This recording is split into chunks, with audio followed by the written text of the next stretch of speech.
Hare Krishna. Hare Krishna, dear devotees. Please join us today in the study of Srimad Bhagavatam. Today we'll be studying Srimad Bhagavatam, 11th Canto, Chapter 17, Description of the Varṇāśrama System. Hare Krishna. Please join us for the Jai Radha Madhav prayers.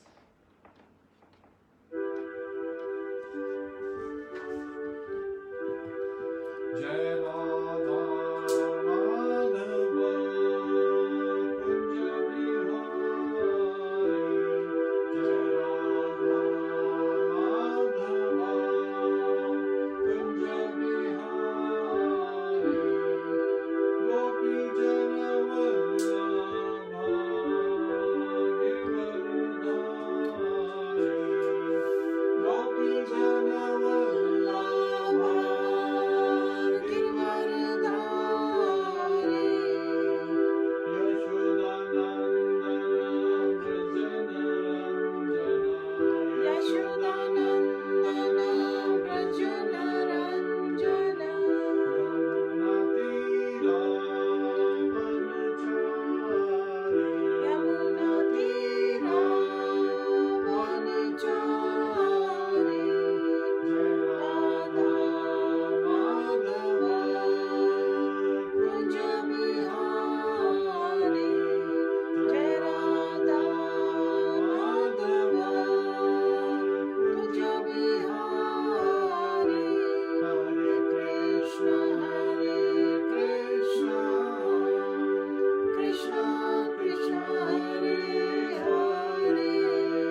dear devotees. Today is also Madhav Tithi. Today is Annada Ekadashi. So many congratulations to the devotees because this is very auspicious. Hare Krishna. Please join us in the Mangalacharan prayers together. Om Namo Bhagavate Vasudevaya. Om Namo Bhagavate Vasudevaya. Om Namo Bhagavate Vasudevaya. Narayanam Namaskritya Naram Chaiva Narottamam Devim Saraswatim Vyasam Tato Jayam Udiryet. Shratam Swakatha Krishna Punya Shravana Kirtanaha Hridayantasto Hya Bhadrani Vidunoti Suhatsatam Nashtaprayeshu Bhadreshu Nityam Bhagavata Sevaya Bhagavate Uttam Shloke Bhaktir Bhakti Naishiki. Hare Krishna. Please join us in the recitation of the first two verses of Srimad Bhagavatam, 11th Canto, Chapter 17, description of the Varṇāśrama system. Shri Uddhava Vacha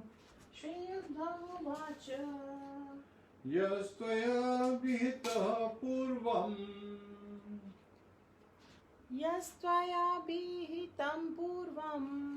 Dharmastvas Bhakti Lakshanaha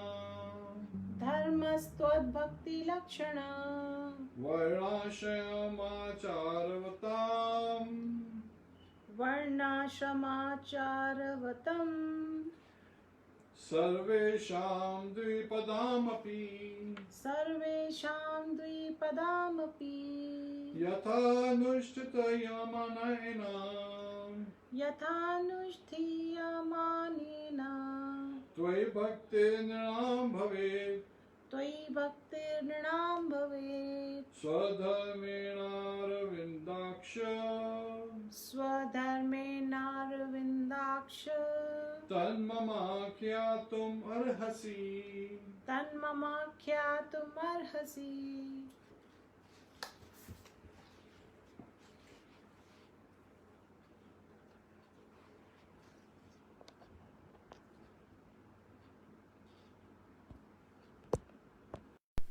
Hare Krishna. Translation by the disciples of His Divine Grace A.C. Bhaktivedanta Swami Srila Prabhupada.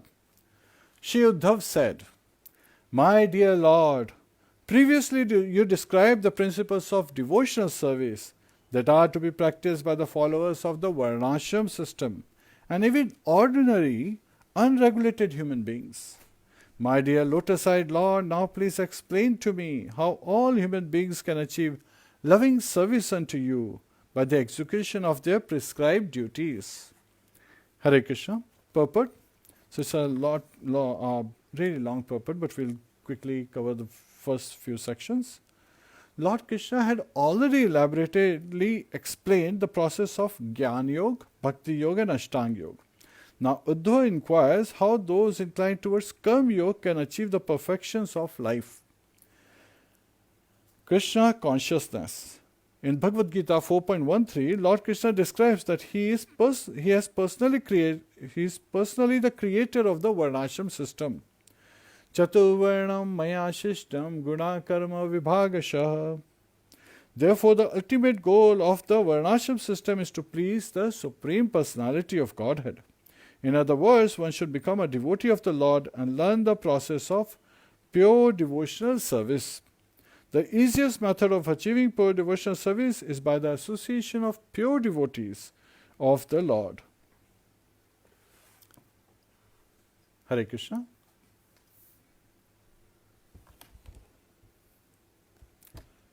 So we are studying Uddhava Gita, and now in this chapter we will study how to fix in devotion to the Supreme Lord Krsna and come out of the darkness of ignorance to our real life in Krishna consciousness.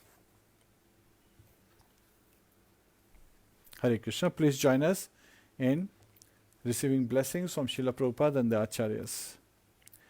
Namo Vishnu Padaya Krishna Pristhaya Bhutale Srimate Bhakti Vedanta Swami Niti Namine Namaste Saraswate Deve Gauravani Pracharine Nirvishesha Shunyavadi Pashyatya Deshitarine Om Ajnana Timrandasya Jnananjana Shalakaya Chakshurunmilitam Yena Tasmai Shri Guruve Namaha Mukam Karoti Vachalam Pangum Langhayate Girim Yat Kripa Tadaham Vande Shri Gurum Dinataranam Hare Krishna Krishna Krishna Hare Hare Hare Rama Rama Rama Hare Hare Hare Krishna, dear devotees. So today is also Annada Ekadashi, known as Aja Ekadashi. And it's a very auspicious day. Ekadashi is also said to be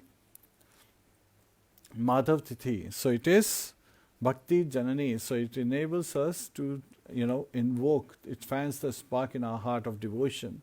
So this spark of devotion can illuminate our life, so that all this darkness of ignorance can be driven away and we can be again situated in our true position. Jivera Saruphoya Krishnera Nityadas. So in this chapter, Uddhav is inquiring about Karma Yoga process, Varṇāśrama system. And there is a blessing again in this chapter, just like in the previous chapter there was a blessing, and also a warning that comes for us, so that we should be very careful what not to do. But by studying this chapter, what amazing benedictions we get, from the Lordship by engaging in devotional service. So previously, as Uddhava identified, and in the purport it has been elaborated, that Lord had talked about Jnana Yoga, basically how one meditating on Brahman can attain various aspects, and then also Ashtanga Yoga, we talked about mystic perfections one attains by meditation, and meditating on different aspects of the Supreme Personality of Godhead, one can attain different kind of siddhis, the 8 primary siddhis and 10 minor siddhis. And now Lord had also explained the devotional service process, so how to engage in loving devotion with gratitude and humility in serving Him, pleasing Lord Shri Krishna. So Ananya Bhakti was also discussed. Now Uddhava is inquiring. So sometimes people hear that, when Varṇāśrama is spoken, it appears to be a very dry subject, but this is very amazing. When Lord Krishna describes it, He opens it in a very amazing and a beautiful manner so that it becomes very attractive. And it was so interesting that I read it 3 times before I could, really grasp it. So it's beautifully explained. And Lord Krishna, He explains to Uddhava as how it is. But there is an amazing blessing. Even if you are not a devotee, you can still get benedictions from the Lordship. So even that, can be something that you can perform.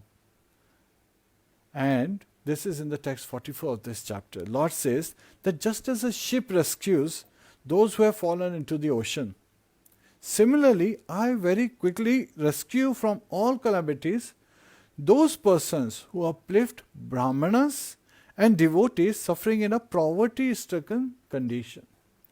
So those who help the Brahmanas and the devotees from their, to help them come out of poverty. So poverty is something that is, in the case of Brahmanas, Lakshmi Devi, she is upset, we know that, right? Bhrigu Muni, when he went and he kicked at the chest of Lord Shri Krishna when he was Vishnu too, and this was the story we covered. Bhrigu Muni wanted to identify that who is the top amongst Brahma, Vishnu and Mahesh, Lord Shiva, Lord Brahma and Lord Vishnu. And when he went to Lord Shiva, Lord Shiva came, got up thinking, oh, my brother has come to embrace him. And Bhrigu Muni said, no, I don't want to embrace you because your body is all covered with ashes from crematorium. And Lord Shiva became angry. He was about to kill. He picked up his Trishul. And at that time, he was stopped by his Bharya, Goddess Parvati. So she begged Lord Shiva not to kill Bhrigu Muni. And later on, when Bhrigu Muni, he visited Lord Brahma after this, he did not pay any obeisances, did not glorify his father Lord Brahma. And Lord Brahma became angry, but then he was able to, with his intelligence, he was able to subdue his anger. And when he went to Lord Vishnu, he actually kicked the chest of Lord Vishnu, because Lord Vishnu is on Yoga Nidra, he's always meditating and to maintain this universe. And at that time, Goddess Lakshmi was pressing his feet, and she was shocked because she resides on the chest of Lord Vishnu, right? And when he kicks, Lord Vishnu immediately gets up and he asks for forgiveness. Oh, my dear Brahmana, I did not pay attention that you had just come. And forgive me, my chest is like, very strong, very, like Vajra. And your legs are so soft. So at that time, Lord Vishnu got up and started pressing his feet that he might have hurt his feet. And seeing this, Bhrigu Muni, he could not control his emotions. He was overwhelmed with emotions. His voice choked up, his eyes, they were filled with tears. His body, means the goosebumps were occurring, means, his hair was standing on its ends. And he was so surprised to see the tolerance of Lord Shri Vishnu. Yet at the same time, Goddess Lakshmi, even though she got up and obeyed, whatever her husband said, she took it as an offense that a Brahmana had, hit at the chest where I reside. And even though Lord Vishnu said that now that you have touched my chest where Goddess of Fortune resides, you have purified it further. So this is the magnanimity of the Supreme Personality of Godhead, that he is glorifying a Brahmana. But Goddess Lakshmi, she is not so well disposed towards such a devotee, a Brahmana. So Brahmanas are generally seen to be poverty-stricken. They are looking at a simple life, simple living, higher thinking. And one who helps the Brahmanas and the devotees. So when devotees are called, at that time, is when they are identified, these are Vaishnavas, right? Vaishnavas, the devotees of Lord Vishnu. So when they are helped by someone, so when we help a devotee, when we help a Brahman, Lord, he is saying that I am a quick deliverer, swift deliverer from this ocean of nations. So even a person who may not have taken to devotional service, such is the glory of devotional service, that even those who perform devotional service, if someone just helps them, being friendly to them, then one gets amazing benediction. And then there is this warning in this chapter. So again, we can see how magnanimous Lord is, how merciful he is. And then the warning is that just because of the foolish mentality, a householder whose heart is overwhelmed by family attachment, and so he is never satisfied and constantly meditating on his relatives, he dies and enters into the darkness of ignorance.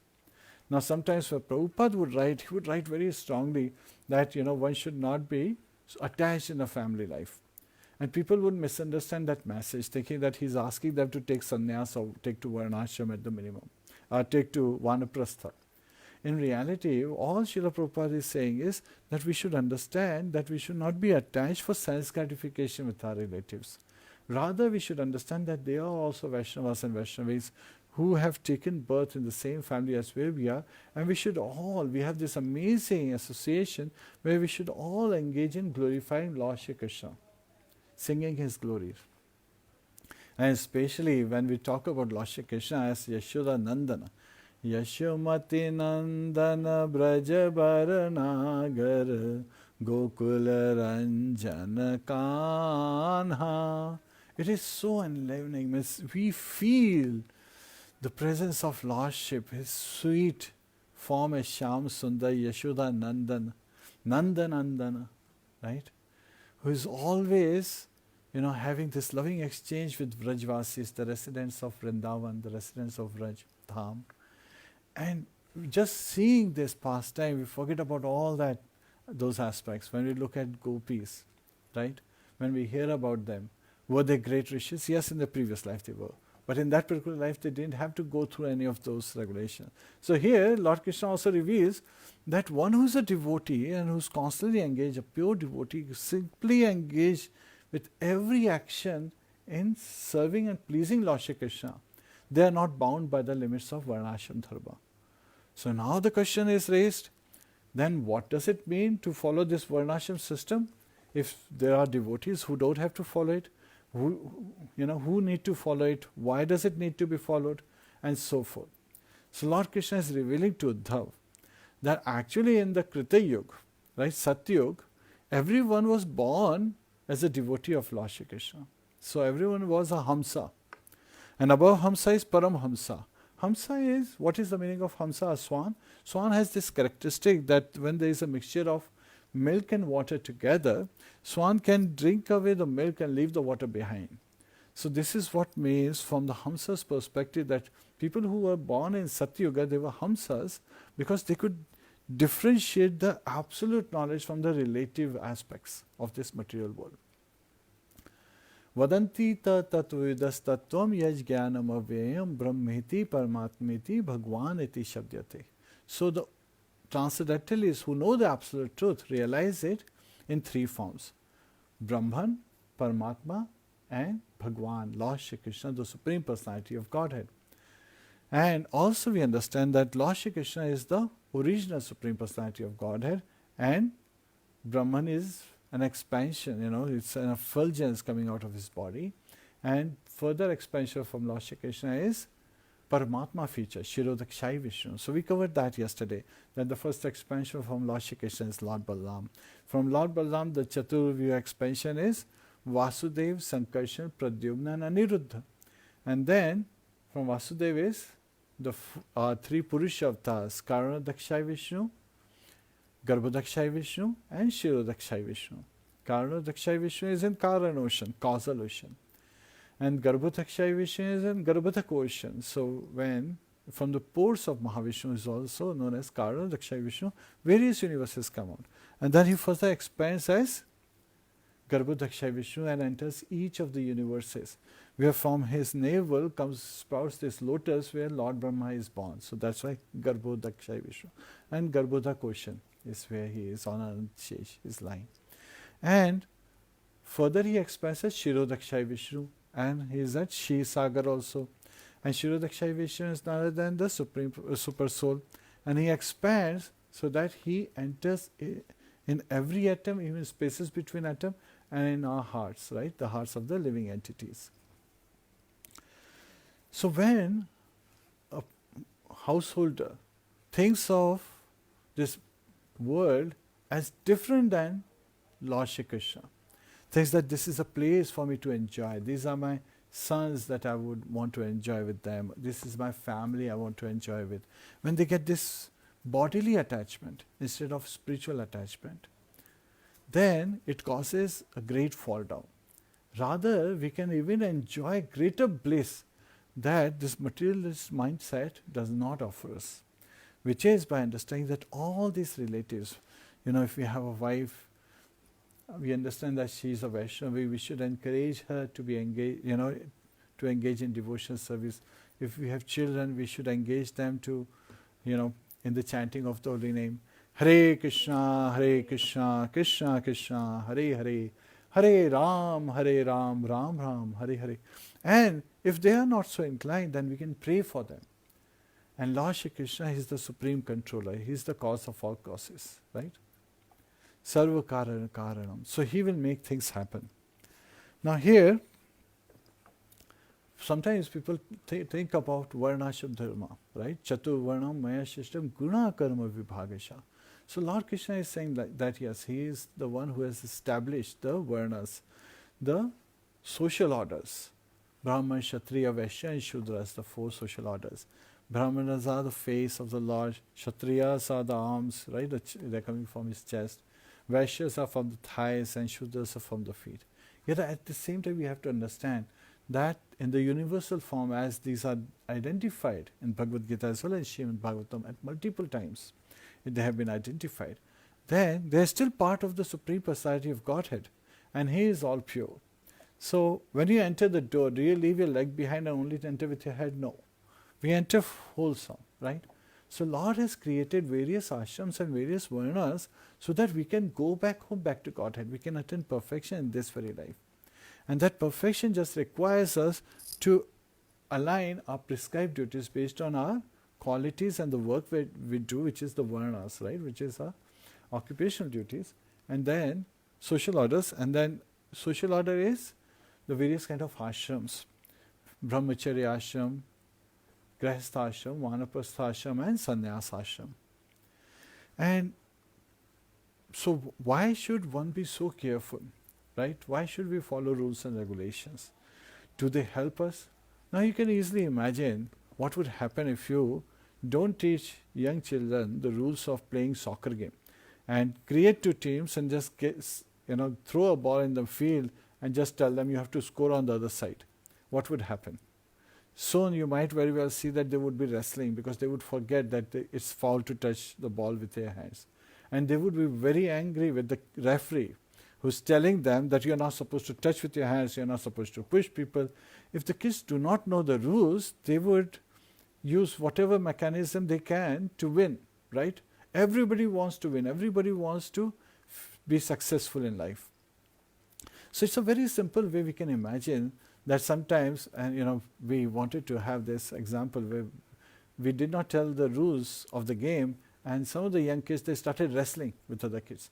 They said, I will wrestle this kid while you can take the ball away. And the other kid picked up the ball and ran with the ball. So again, this is what happens. And it was a very funny story. All the parents were laughing because we had already shared that, we will not be telling them the rules of the game. So this is how they behave. And this is how sometimes when we do not understand what are the rules and regulations and what is the way this material world functions so that we can go back home, back to Godhead. So even the purpose of this universe, material universe, is it's a way for us to go back home, back to Godhead. And it's directly connected with Lord Shri Krishna from that aspect. If we don't understand the rules and regulations, then we will be frustrated like these kids on the soccer field who are not able to play well. And another aspect is, sometimes we feel that these rules and regulations are very restrictive. Now this has been explained with a very nice example, where a father and son, they go out on a kite festival, and they go out to this big playground, everyone is flying kites and so forth. So the kid looks at his father and says, Father, I want to learn how to fly a kite. And father says, sure. And he goes to the kite shop and he gets, a reel of thread as well as a kite. He ties it up, balances it out very nicely. Now the important thing is this, he teaches his kid how to tie the thread to the kite and how to create a balance so that it soars high. So that is re-establishing and situating our mindset in the right perspective. So when we start the class, we sing Jai Radha Madhava prayers because we want to focus ourselves with the right mindset. Then we ask for the blessings of the Acharyas, our spiritual master, Srila Prabhupada and so forth. That is to invoke auspiciousness so that we can continue to engage in our service. And then he teaches his son how to start to fly, like use the wind, understand the direction of the wind, and the kite is flying. And now the kite is flying very nicely. Why? Because father is helping the son. Now there is another kid who just goes, buys the kite, gets the thread. First he's frustrated because he's not able to get the kite properly balanced and synchronized with the thread. Then finally somebody helps him to get it. He pays someone, gets it done. Okay, now he's trying to fly, but he cannot fly. And soon he's banging, his kite is falling back on the ground, hitting it and tears away. So this is what happens when we are not following the rules and regulations. Our life is just torn apart. And we constantly feel these pangs of miseries as if we have been thrown in the middle of an ocean and being hit from all directions by the different waves, and we have no way to come out. We feel helpless. But in this case, a father was able to help his son, teach him how to do it. So that's why Lord says, Tat vidhi pranipatena pariprashnena sevya ubdekshanti tajnanam jnaninas tattvadarshana. So the process is that we have to take shelter of our spiritual master, right? A bona fide spiritual master, and serve him and inquire from him submissively. And he can reveal the truth to us because he has seen it. So our spiritual master acts like a father, just like a father who's very compassionate with his son and daughter. So again, similarly, a spiritual father, a spiritual master as a father is taking care of us in our journey back home, back to Godhead. And here, when the father and son, they are flying the kite, the son feels that the reel of the thread that has ended, right? Oh, and now it's like the last loop is there, that's tying it so that it just doesn't get the kite doesn't go away. So the kid is, holding it, and he's feeling that the kite is not able to soar as maximum height it can. And he looks at his father and he says, "Father, can I cut it so that it's so nice, the wind is there. I want the kite to just go higher and higher." Father looks at his son and he understands that this is a time for the son to learn a lesson on his own. So he says, "Okay, you can cut it if you so desire." And the son, he breaks the thread and lets it go. Now for a moment it appears that the kite is floating away higher. But then what do they see? That is going down and down and down and lands into someone's house on top of the roof. And the kid is surprised. He said, "Father, I had let it go so that it would fly higher." But his father says, "But there was nothing restricting it to take advantage of the wind." Right? So the balance was not there for the kite to be able to continue to go forth. So here, these are not the limits. Rather, the thread was not providing limits, it was providing the balance in our life. So similarly, when we do regulated practice, right, we engage in sadhana, as bhaktas, as practitioners, then it is very important for us to understand that they are for our protection. And from the scriptures we hear that women need protection. So when they are young, they need the protection of their fathers so that they can have proper upbringing. When they are married, then the husbands provide protection. So husband makes sure that the wife is considered as Vaishnavi and is able to progress spiritually, gives her proper guidance. And of this, a wonderful example is Lord Shiva.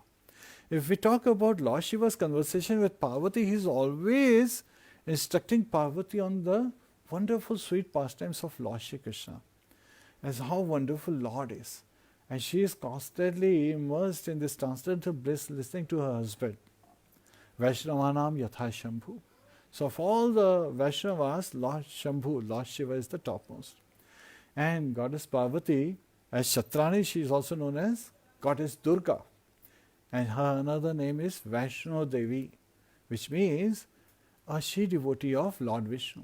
So we have to understand such beautiful is an arrangement even in a household life, in a grihastha life.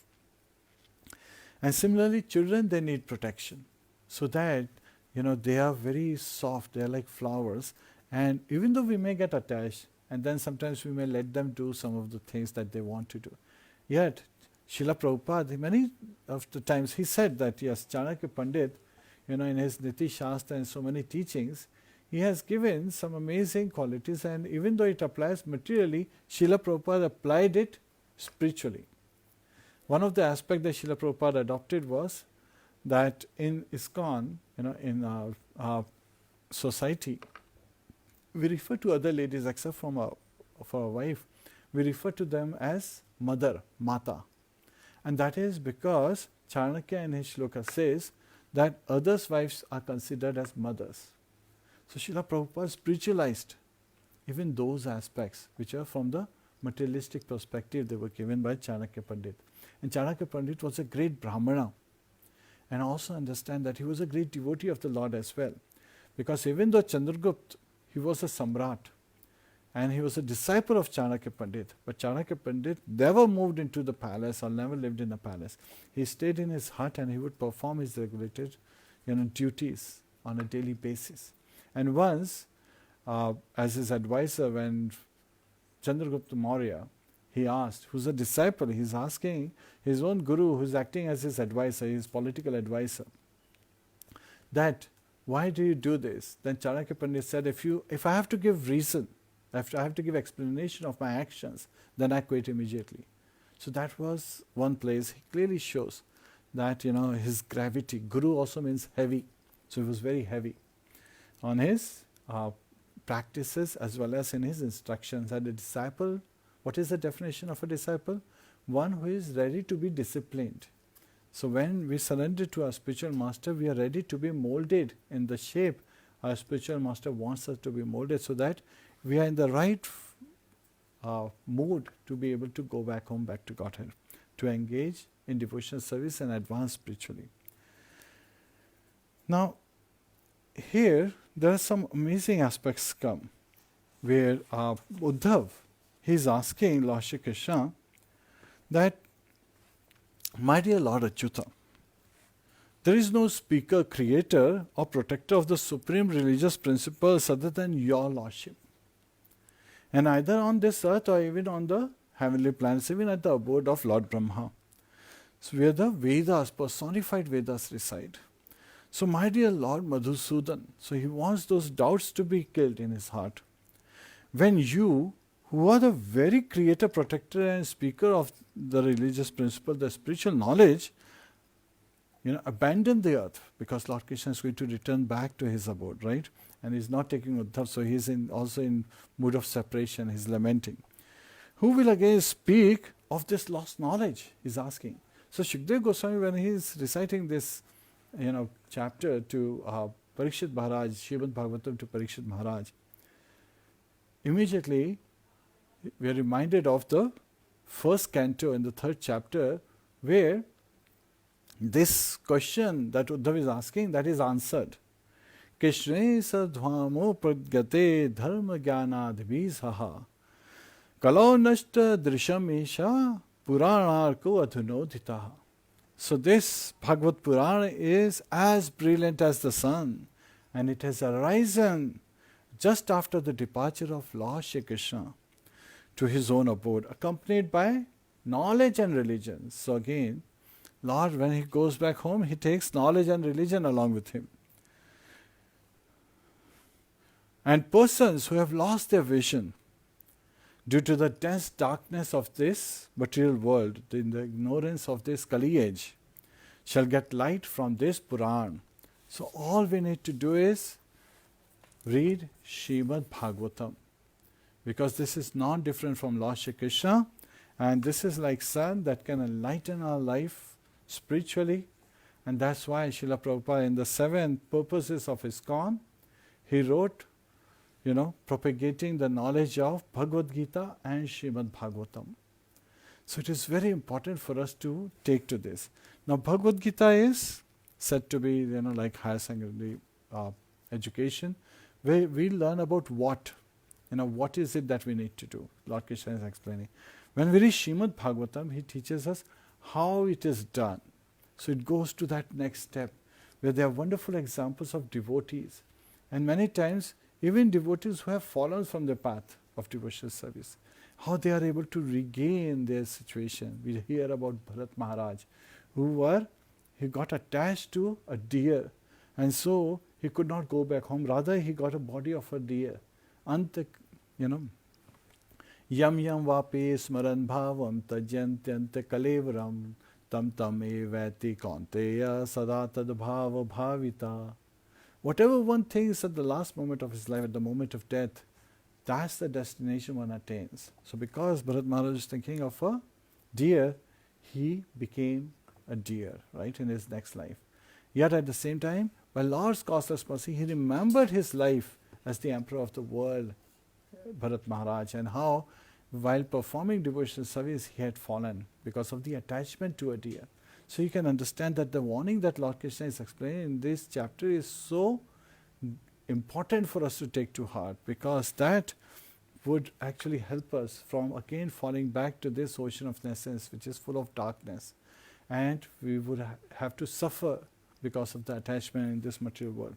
So he is giving us this instruction so that we understand the rules and regulations, right, of this material world, and create this balance in a regulated life to be able to continue to advance and accelerate in our spiritual journey back home and attain the goal. And what's the goal?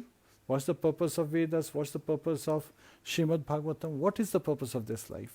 They all say, to attain love of Godhead and to always remember Krishna, never forget Krishna. Smartavyo satatam Vishnu. Always remember Krishna. Vismartavyo na jatuchit. Never forget Krishna. Sarve vidhi nisheda sureta yoreva kinkara. And all the other rules and regulations and prohibitions, they are just subservient to these 2 principles. So when we talk about the devotees in the spiritual world, they are constantly serving Lord Shri Krishna. So what is the use, of Varṇāśrama dharma? Because they have already attained perfection. So that's why the rules and regulations of Varṇāśrama dharma do not apply to them. In reality, Lord Krishna says that in Satya Yuga, everyone was already a Hamsa and was automatically a devotee and engaged in devotional service to please Lord Shri Krishna. And so in that age, that's why the age was also known as Krita age. And all the 4 legs of religious principles were there. What were those? Austerity, cleanliness, mercy and truthfulness. The 4 legs of dharma. And also in the first canto, we heard as how Parikshit Maharaj, he saw Kali trying to destroy the 4th leg of dharma, and this leg was the truthfulness. So in the first age, the Krita age, as the age advanced and it finished and Treta Yuga started, we also hear that the austerity went away. Now what was remaining? Remaining was cleanliness, mercy and truthfulness. Austerity went away because of the intoxication. Sometimes it happens that pride is very intoxicating. And, of course, the material intoxication is also there, but I'm talking about subtle intoxication. And subtle intoxication is very hard to check at times. So here, it is very important for us to understand that because of that intoxication, and intoxication takes away the austerity, the ability to perform austerity. So Lord, He manifested in the form of 3 sacrificial fires. So when He is manifested in the form of 3 sacrificial fires, so earlier in Satya Yuga, Vedas were manifested, Lord Brahma, was instructing the sages. Everyone was sage at heart and they were advancing very nicely. But with the coming of Treta Yuga, that austerity went away. Everyone was engaged in sacrificial fires to attain perfection. So Lord at that time manifested and established the 4 Varnas and 4 ashrams. So that is the time when the 4 Varnas were actually established. Because in the previous Varna, everyone was a Hamsa, even higher than Brahman stage. So now here, at this particular Treta Yuga is where the 4 Varnas came into existence. And Lord describes that Brahman, Shamodamash tapah shacham shantim arjavam evacha jnanam vijnanam astinkyam brahma karma svabhavajam. What is the nature of a Brahman? That he is tolerant, he is peaceful, he is always satisfied, he is engaged in reciting Vedas, he is always engaged in realizing it and preaching it, teaching it to others. So that is the service of a Brahman. So the various activities a Brahman engages in. Then Lord Krishna describes us how Kshatriyas behave, that they are the administrators, they save others from any kind of harm that can come upon them, and they take care of the nice administration so that one can be very nicely situated in that state to advance. So that's why Kshatriyas are kings, they take the position of monarchs and so forth. And they are the administrators, managers at times. Well, I'm not talking about the Kali Yuga managers. We sometimes refer to Kali Yuga managers who are not very qualified in doing their duties. They are actually Shudras in the kind of position of a manager. So we look at them as man-agers. So they just make people, age faster. So sometimes, looking from that perspective is also very important. So if you're a manager, think about it. How can we help others who are in our, supervision to advance spiritually, to be able to feel satisfied, to be able to attain the goal in their life? When a manager looks at it, then he's truly a manager, because then he's enabling man to attain that age of Satyuga. So again, the same word manager has a materialistic meaning and has a spiritual meaning. So you want to grow them into this spiritual advancement. So it's very interesting from a spiritual perspective, what was materialistic has a completely different meaning. Now, here in this particular chapter, Lord Krishna continues to elaborate on, Kshatriyas who are like coming from the chest of Lord Shri Krishna, and how Vaishyas who are engaged in cow protection, farming and trade, they are, very much attached to material things, and so it is very important for Vaishyas, especially mercantile men, to, seek spiritual guidance and should continue to engage in charity. Why engage in charity? Because that would purify them. And it's not a trade charity, like, I give you 1 lakh, Lord Shri Krishna, you give me 100 lakhs back. Well, Lord Krishna is so merciful that he would give you so much more that you can't even count. Yet at the same time, we have to be properly situated in our mindset. And it is always good to take shelter of Lord Shri Krishna no matter what your desire is. Right?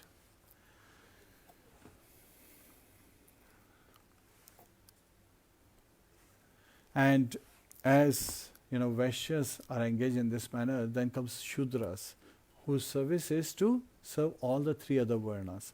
So the twice born, when we talk about, not just Brahmanas are twice born, as per the samskaras in Treta Yuga it was established, Kshatriyas and Vaishyas would also be twice born. And they would follow their specific mantras and continue to engage in their prescribed duties. So prescribed duties is, Swadharma. And then our eternal duties, constitutional position, Jivera Soipa Krishna Nityadas, is Sanatana Dharma. So they both have to be aligned.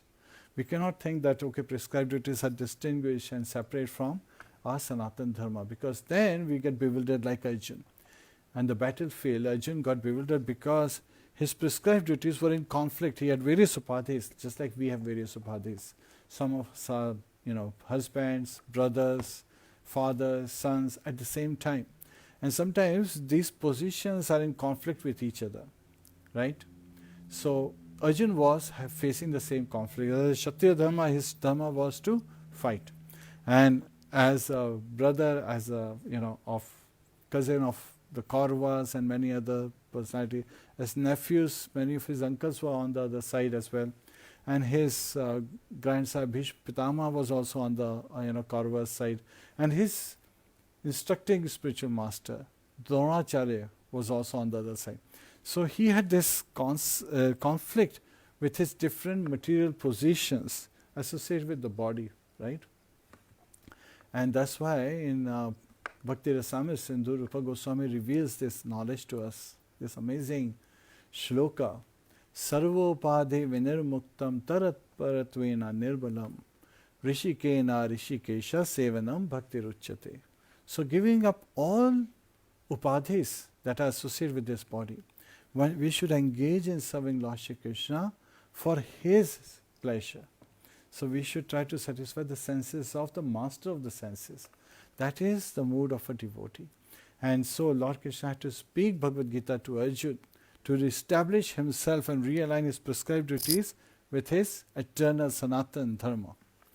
And he was able to reattain his consciousness. And he said that now my illusion has gone away and I am reestablished in my position and I am ready to follow your instructions. And that is the mood where we have to come to.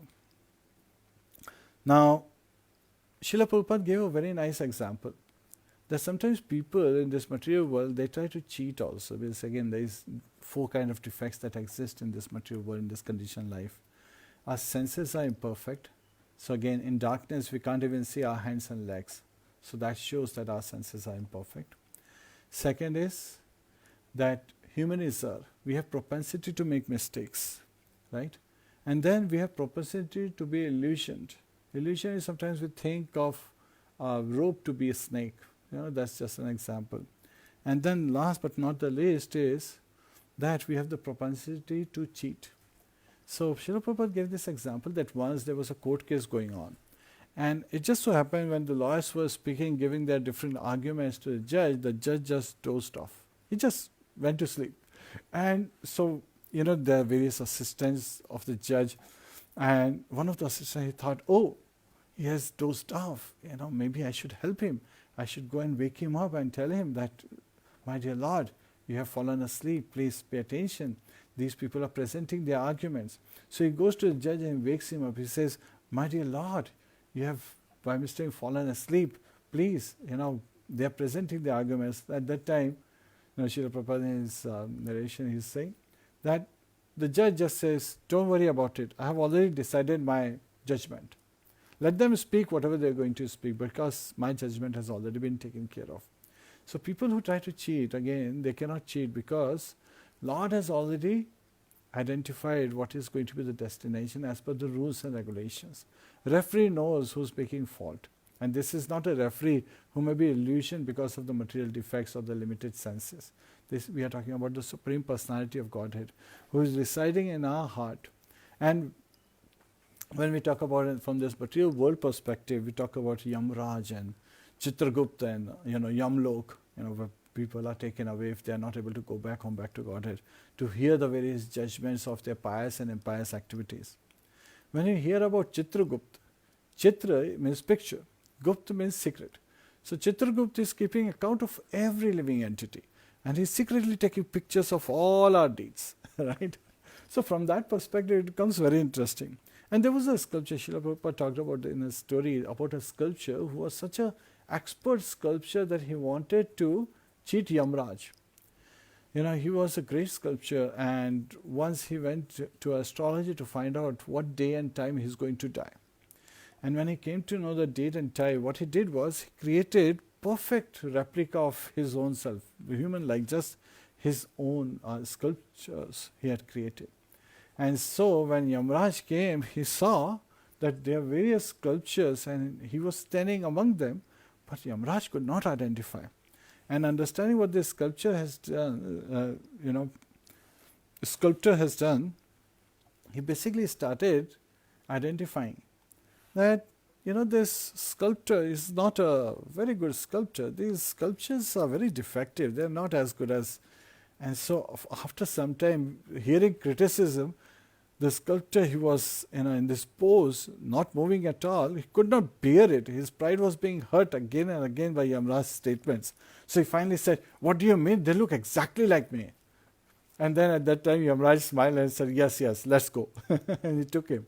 So you cannot cheat the devotees of the Lord. They are very expert. When I say devotee of the Lord, yes, Yamraj is one of the Mahajanas. He's also Dharmraj in the heavenly planets. He has two positions. In Yamlok he is known as Yamraj, and in heavenly planets he is known as Dharmraj. And when we talk about different Varnas at that time, we also talk about Mahajanas and so many other personalities. And when you look at it, sometimes people make this differentiation of ashrams and they say this ashram is better than that. Actually, every ashram is perfect based on our situation. Srila Prabhupada always talked about time, place and circumstances. And there is a beautiful story that comes in Purana. There was a king. He was very upset because he was feeling that he is in a family life, in a householder life. He is not going to be advancing spiritually as well. And he had a spiritual master who was actually a sannyasi, a rishi. So when his spiritual master would visit, he would many times complain to his spiritual master that I'm in such a fallen state, I'm living a householder's life. So one day his spiritual master says, why don't you come for a walk with me? So now this king, he goes on a walk with his spiritual master, who's a sage, right, a sannyasi. And the king is a grahastha. And now his spiritual master says, no, we are going to walk. We are not going to take your chariot, your horses and all that. Just leave everything behind. You and me, just two of us, we are going on this walk. And they start walking into a forest. And now they had been walking all day. So, they started in the morning. It's already late afternoon. And he's hungry, he's tired. He has never walked in his life so much. And he's thinking, see, my dear spiritual master, you are so magnanimous, you can walk such a distance without breaking a sweat, and I'm feeling the pangs of hunger, and it's winter season, I'm feeling so cold, and I would like to have some rest. I've never taken such a long walk in my life. So, at that time the sage, he points to a tree and says, let's, go to the tree and, under the banyan tree we'll rest for a little while. And now the king, after taking some rest, he says, is there something I can eat? And the sage says, okay, why don't you get some, dry wood so that we have some fire, it will take care of some, the cold that we are facing, and there will be some arrangement. So now the king, he goes and collects some dry wood, and then, with his Ani mantras, the sage invokes fire in the wood, and now the wood is burning very nicely. So now the king is not feeling any cold, but he's still feeling hungry, right? And sometimes materialists, they say, right, when there is hunger, it's very difficult to engage in devotional service. Bhukhe pet na hoy bhajan gopala. Sometimes they even say, because they are so much feeling the material pangs. So now the king is saying So now sage, his spiritual master, gives him this divya Shakti, that that divine power to be able to understand the language of various animals and birds. And having received this, the king is trying to understand why this is being given. At that time he hears that under the tree, beneath the tree where they have this fire and they are sitting, and the king had been complaining that he is hungry, there was a bird nest, and there was a family of a sparrow living in that nest. And the sparrows are discussing among them. So the father sparrow is telling his wife that, see, we have guest in our house. And as Grihastha ashram, it is our duty to serve our guest. So I'm going to fall into this fire so that he can eat me and satisfy his hunger. And his wife is crying, the kids are crying. He says, but this is our dharma, this is our prescribed duty, that whoever comes in our home, we have to make sure that they are not hungry. And if we can, even by giving our life, make sure that they are not hungry, then it is our duty to do that. Saying that, he falls into the fire, and the king, having understood that he fell, he sacrificed his life so that my hunger can be satisfied. He was feeling somewhat guilty, but then he did not want the sacrifice to go waste, so he eats up, right? And again, this is of a different time, so where Kshatriyas could eat some of those, but Brahmanas also, we had talked about Agastya Muni and the Daityas as how they were engaged in some animal sacrifices. So let's not go in that argumentative area because that's a different subject matter. Let's focus on the story from the right perspective for understanding the importance of ashram. So now the king is saying, well, that's the male bird, the male sparrow, he sacrificed his life for my hunger, but my hunger is still not gone. Hearing this, now the she sparrow, when she hears it, she is crying, in separation from her husband. She tells her children that, our guest is still hungry, so I'm going to, fly into the fire, and then, he will be able to eat.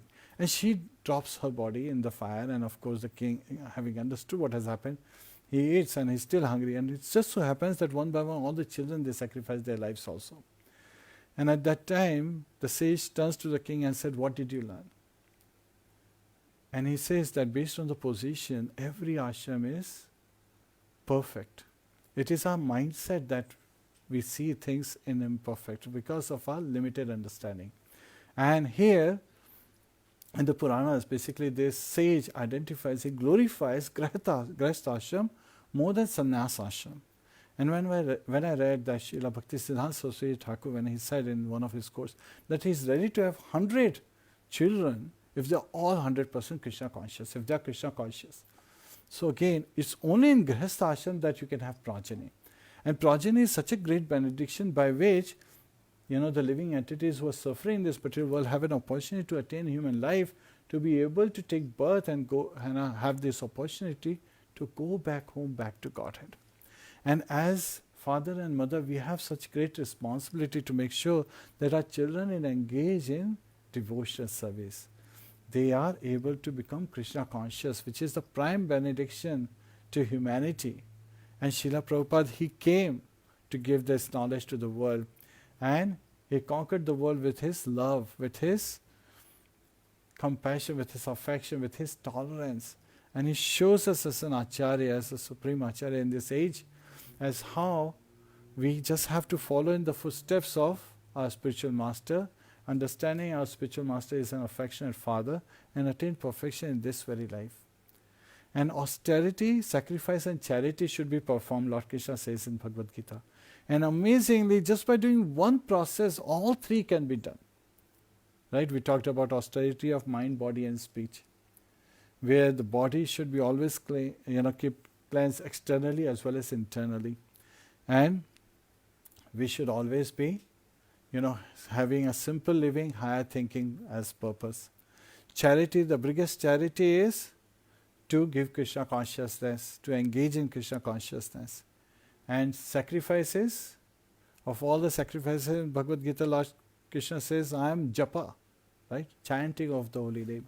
Hare Krishna, Krishna Krishna, Hare Hare, Hare Ram, Ram Ram, Hare Hare. So the prime benediction of in this age, or rather in all ages, it is irrespective of the time, is to attain Krishna consciousness, to become Krishna conscious.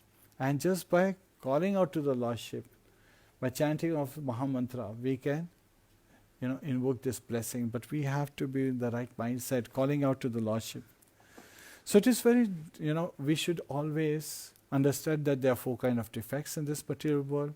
We should always be humble and tolerant in our attitude, not looking for, big, proud or seeking, prestige and respect from others, but ready to give all the kind of respects to others. And in the association of devotees, that is also very important. So as Lord Krishna continues to describe Varṇāśrama dharma, he goes into various ashrams.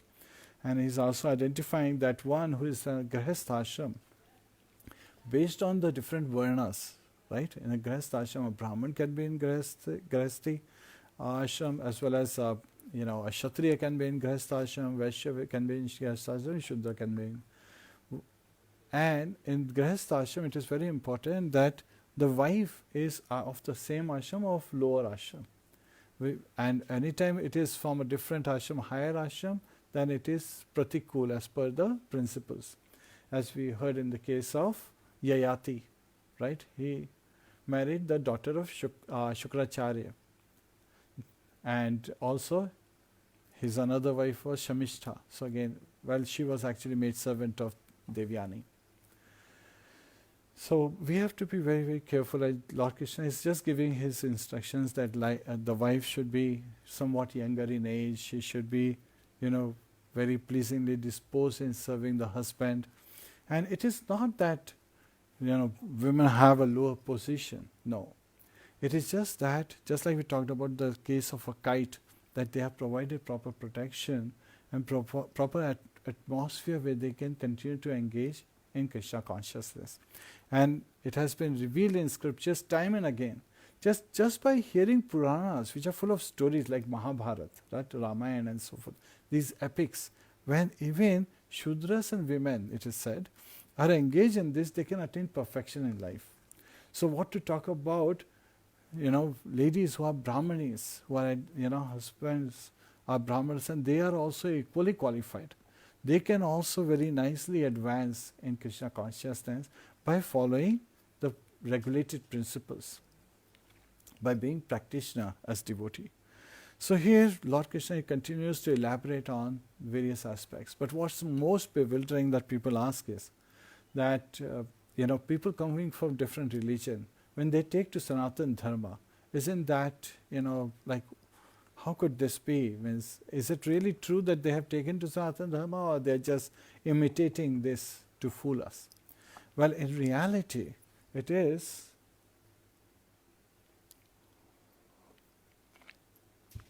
important for us to understand what does Sanatana Dharma means.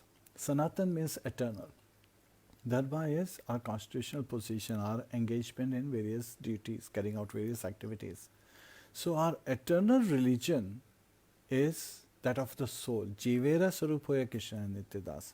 So we have to go away from bodily conception of life and understand the spiritual perspective that every living entity, not just the human beings, but also the beasts, the animals, the birds, the aquatics, the trees and plants, and the hills and the mountains, they are all living entities. And they are Jivera Sarupaya Kṛṣna and Nityadas. They are all eternal servants of Lord Shri Krishna. And being an eternal servant of Lord Shri Krishna, they have to engage in devotional service. But having received this material body, by being born in a specific nation or a specific group, different kind of faith have arisen in the hearts because of the different practices and different kind of samskaras. And that's why we see differentiating, and Srila Prabhupada said we should give up the material consciousness. We should not think that, he's an American, I'm an Indian, he's a Japanese, he's a Chinese. Not that way. We should not even think based on colors. He's white, he's black, he's brown, and so forth. We should not even think from this perspective that he's fat, he's thin, and he's tall, and he's short, or he has such and such body deformities, and so forth. We should give up those aspects. We should understand that every other living entity is an eternal servant of Lord Shri Krishna. And in the human form of life, everyone has an opportunity to go back home, back to Godhead. And just by knowing that, we can take advantage of the blessing in this chapter. That if we understand that everyone is actually a devotee of Lord Shri Krishna, but maybe in forgetfulness because of this material world, then we can help them by taking to Krishna consciousness. So Chaitanya Mahaprabhu says, Jahan dekho tare kaho Krishna upadesh. So again, whenever we see someone, we should always engage in glorifying Lord Shri Krishna and preaching about Lord Shri Krishna's message of love. And following the footsteps of Srila Prabhupada, that becomes our prime duty to discuss the name, form, activities, pastimes of Lord Shri Krishna and engage simply, if nothing else, by distributing prasadam and chanting of the holy name. Hare Krishna, Krishna Krishna, Hare Hare, Hare Ram, Ram Ram, Hare Hare. Now there is something that is very important that Lord Krishna reveals in this chapter. So in this chapter we are covering description of Varṇāśrama system. Next chapter is description of Varṇāśrama dharma. So how this dharma in Varṇāśrama is done is in the next chapter. So we are not going to cover some of those aspects here. We will be covering in the next class. But here Lord Krishna covers that an aspect that every class of man, no matter which varna he belongs to or she belongs to, or which particular social class as well as occupational duty, right? Which particular ashram they belong to, everyone has to carry it out. If they do not carry it out, then they are just two-legged animals. Now that is a very strong statement when we hear. When Srila Prabhupada talks about in his earlier purpose in Bhagavad Gita, two-legged animals as the human beings, then we have to understand that we should not be acting like two-legged animals. And the secret is how to be a human first is being revealed here. So it's in the 24th verse. It is identified, the 21st verse and the 34th and 35th verse in this, it is identified. What are the characteristics one has to follow to be a human first, right? To be able to come above the animal form of life, to be considered a human. Non-violence, truthfulness, honesty, desire for the happiness and welfare of all others, and so again now this one has freedom from lust, anger and greed. So we talked about lust, anger and greed are the three gates to hell, right? So we don't want to be, in the clutches of lust, anger and greed. So that is also very important. Constitute duties for all members of society. So every member has this duty to not be under the clutches of lust, anger and greed, to practice non-violence. So again, and even if Srila Prabhupada explains that if you see someone who is an innocent person can benefit from Krishna consciousness, and if you don't give them Krishna consciousness, then you are being violent. So non-violence includes preaching as part of the non-violence principle. Truthfulness. Truthfulness, speaking in a pleasing manner, in a way so that other person can take it as a constructive way. So sometimes people in truthfulness, they speak very harsh words as criticism. And person is so hurt that they cannot take to Krishna consciousness, actually is driven away from Krishna consciousness. So again, even as a preacher, it is very important for us to learn to bend the stick without snapping it. So that is also very important. And we should be honest in our dealings. We should not show any covetousness. And desire for happiness. Yes, everyone is seeking happiness. Yet at the same time, the mantra for happiness is already given. Hare Krishna, Krishna Krishna, Hare Hare, Hare Ram, Ram Ram, Hare Hare. Chant and be happy.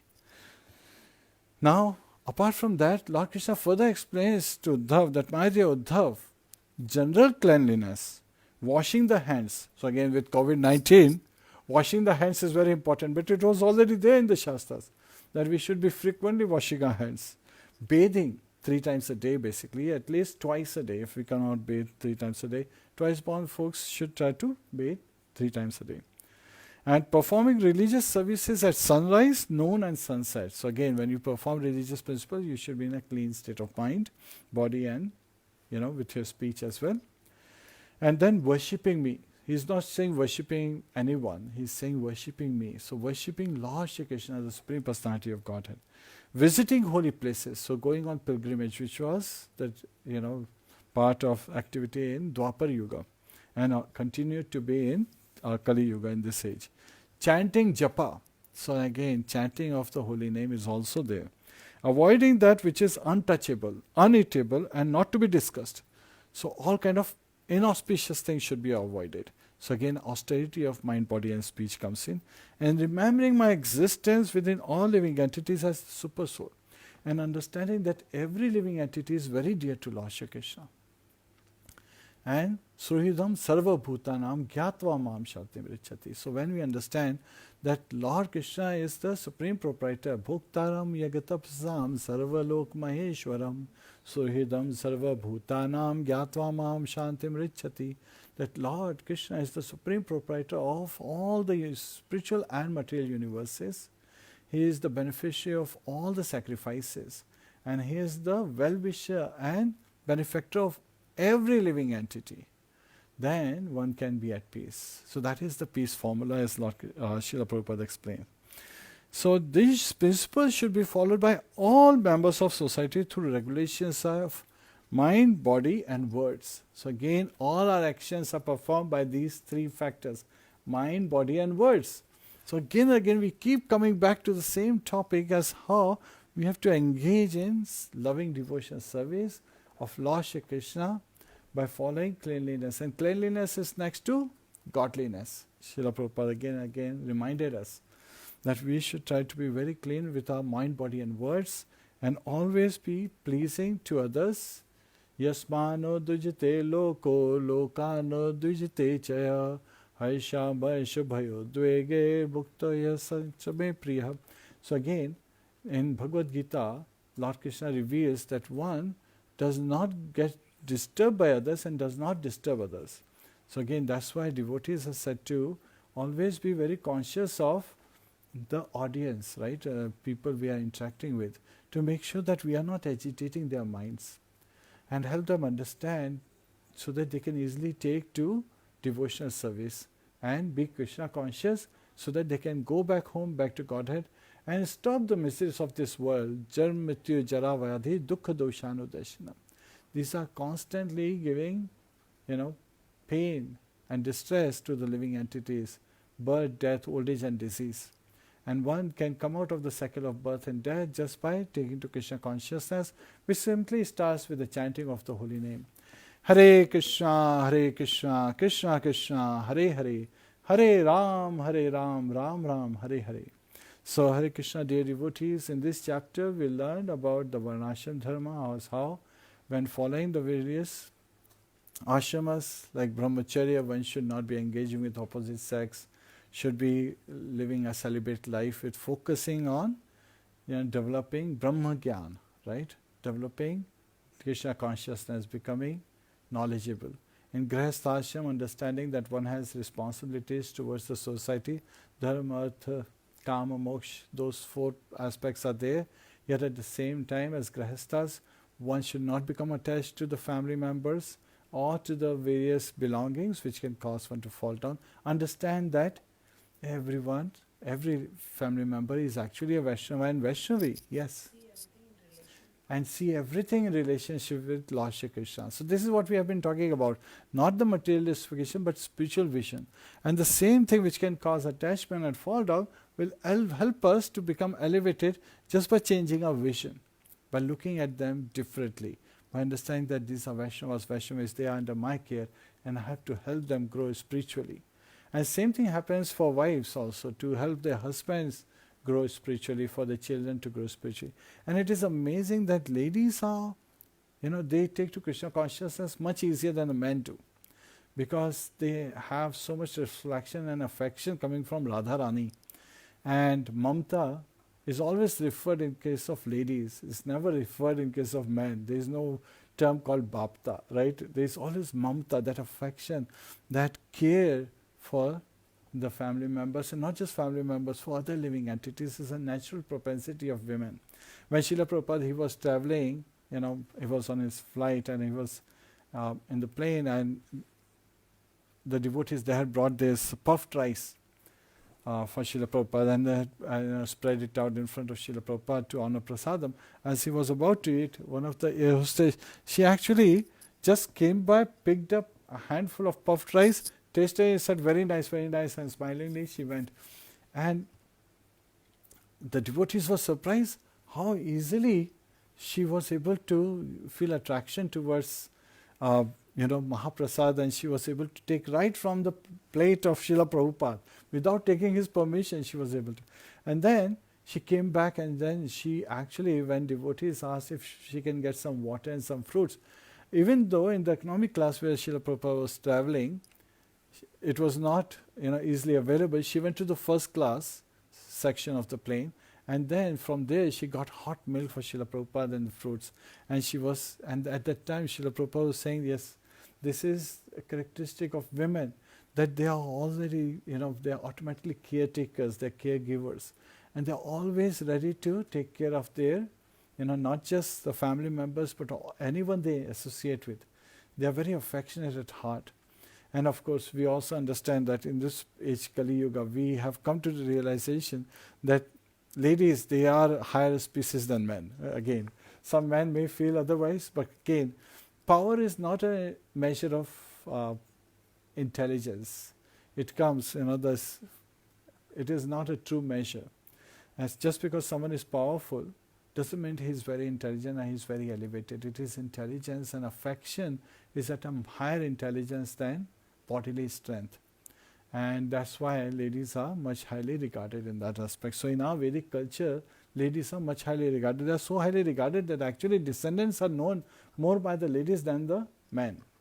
Like we talked about Adityas. Adityas means sons of Aditi. Daityas means the descendants of Diti. So Kashyapa Muni and Diti, they have many children. Right? Kashyapa Muni is also husband of Aditi. And all the children, all the descendants of Aditis are called Adityas. So in our Vedic culture, we see that the descendant line is just coming from, many times, coming from the ladies. Like even this planet Earth was known as Ilavrata, from Ila. So again, we can think of so many such wonderful examples. We hear about Devahuti, as how she was inquiring from Kapil Dev, her own son, about Krishna consciousness and the Sankhya Yoga system and so forth. We hear about Chaitanya Mahaprabhu, as how he, as son of Shachi Mata, is glorified. He is more glorified as son of Shachi Mata than by the name of his father. Right?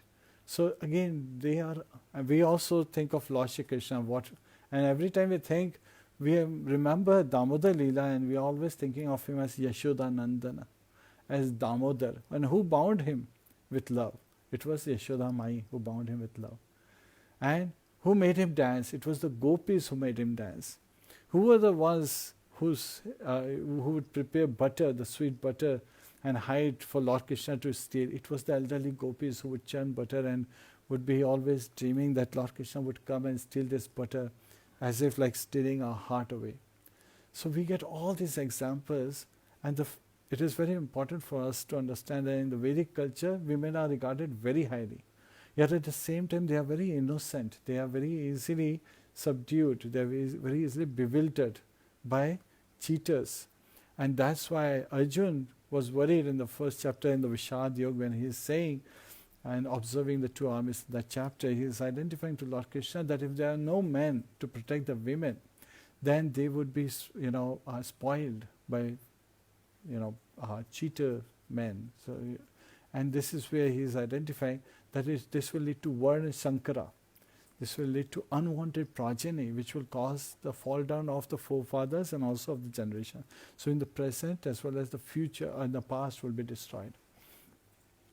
And Lord Shri Krishna, he reestablishes him by saying that, of course, who is the Supreme Controller? Lord Krishna is the Supreme Controller, and he will make sure that everything is arranged very nicely. Yet at the same time, we have to understand that we all have individual responsibilities as our prescribed duties. Yet at the same time, we have responsibility as our Sanatan Dharma, as our constitutional position, Jivera Surabhaya Krishna Nitya Das. So again, when we are serving Lord Shri Krishna, it doesn't mean that our relationship only with Lord Shri Krishna. Lord Krishna is more pleased when we are helping our brothers and sisters. Right? We are all children of Lord Shri Krishna. So in Varṇāśrama Dharma, that's the main message that Lord Krishna is propagating. That first we should rise above the level from two-legged animals to the level of being humans. Then when we are in a human state, then we should look at the prescribed duties and engage in devotional service, because chanting japa is also something that is prescribed for all human beings. So we should take to the chanting of the holy name. Hare Krishna, Krishna Krishna, Hare Hare, Hare Ram, Ram Ram, Hare Hare. Hare Krishna. Thank you very much for joining us today, dear devotees. Granthra Srimad Bhagavatam ki jai, Srila Prabhupada ki jai, Anant Koti Vaishnava Vrind ki jai, Nitai Gaur Premanande, Hari Hari Bol. Hare Krishna.